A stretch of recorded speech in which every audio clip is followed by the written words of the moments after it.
Jalal mengajak Joda untuk bermain teka-teki. Joda menjawab pasti teka-teki tentang Dewa Krishna kan. Jalal menanyakan di mana Dewa Krishnanya.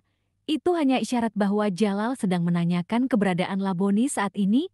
Raja berharap Joda mengerti maksudnya.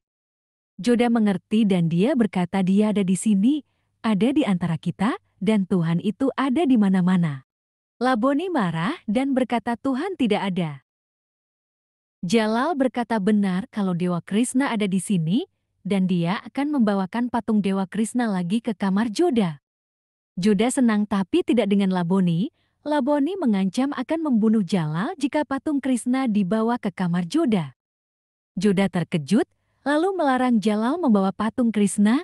Joda menyuruh Jalal kalau dia harus ke kuil Dewi Kali. Jalal mengerti maksud Joda.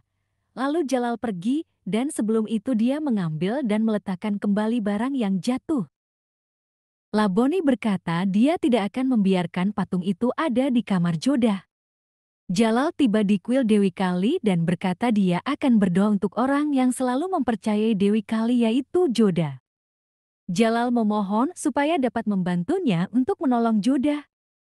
Tiba-tiba dari belakang ada yang datang. Jalal menoleh dan mengenalinya kalau dia adalah Sagunibai. Jalal meminta bantuan Sagunibai, lalu Sagunibai melemparkan kerang-kerang ke bawah. Sagunibai berkata hanya ada satu cara untuk menolong Ratu Joda. Ratu Joda harus mati untuk membuat arwah Laboni keluar dari tubuhnya. Raja marah dan berkata dia tidak akan membiarkan hal buruk terjadi pada Ratu Joda.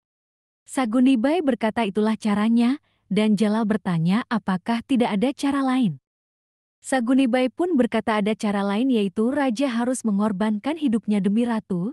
Jalal berkata akan melakukan apapun. Murad marah karena prajuritnya berkata kalau Safudin tidak ada di mana-mana.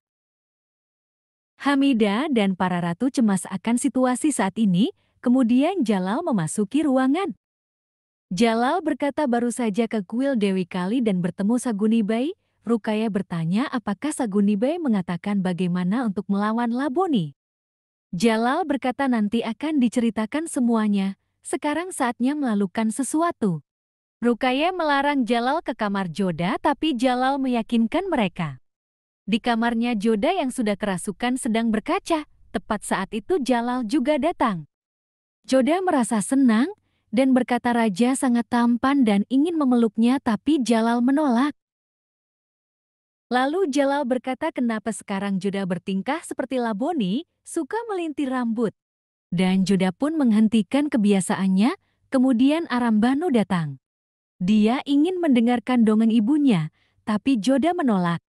Lalu Joda membentaknya, dan Jalal pun berkata kenapa Joda seperti itu, Jalal akhirnya yang akan menceritakan dongeng.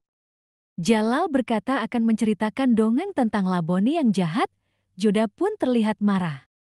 Jalal berkata kalau ratu berhasil menghabisi Laboni, Arambanu pun sangat antusias mendengarkannya.